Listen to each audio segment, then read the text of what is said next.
muuziqaa, nashiida, faarfannaa, faaruu. Gaayis ashama harka fuunee akkam jirtu har'a appilikeeshinii tokkoon wal isin barsiisa.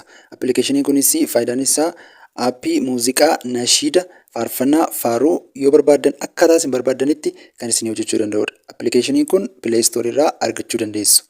Egaa namoonni mana kanaaf haaraa taatan mallattoon iddoo yoo jiraate balleessaa. Karaa yuutuubiitiin kan nu daawwataa jirtan immoo sabskraayibiin gurraachoftee jirtu yoo ta'e itti bu'uun addeessaa. Lees goo gara viidiyootti.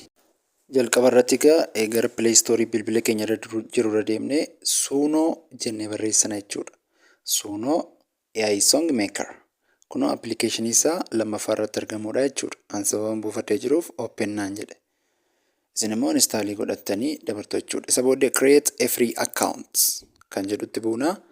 Googiliitti buunee raawwannee iimeelii keenya filannaa jechuudha. Iimeelii keenya filannaa jechuudha. Googiliitti buunee iimeelii keenya filanna.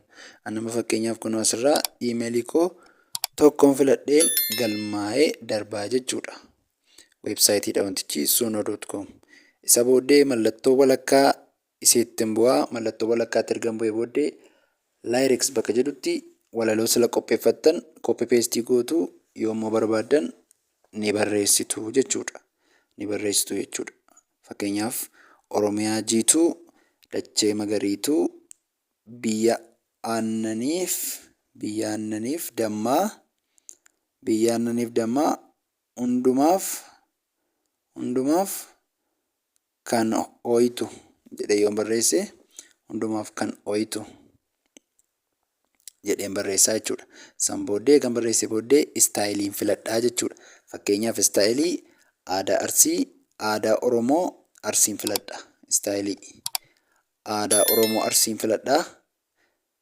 San booddee advanced options kan jedhu mata duree filannaa jechuudha. Advanced optionii dhiira yookiin dubara itti guunnaa jechuudha sagalee. San booddee mata duree isaa Oromiyaa jiituu jennee barreessinaa jechuudha. San booddee create goona jechuudha. Kunoo bakka amma akkuma argaa jirtan hojjechuu jalqabee jira jechuudha. Kunoo hojjechuu jalqabeeti jira jechuudha. Bakka dhaggeeffachuu dandeessu. Buufachuudhaaf immoo mallattoo tuqaa 3 jirtu sanatti buutanii daawunlood kan jedhutti buutu. Daawwattoota koo jaallatamoo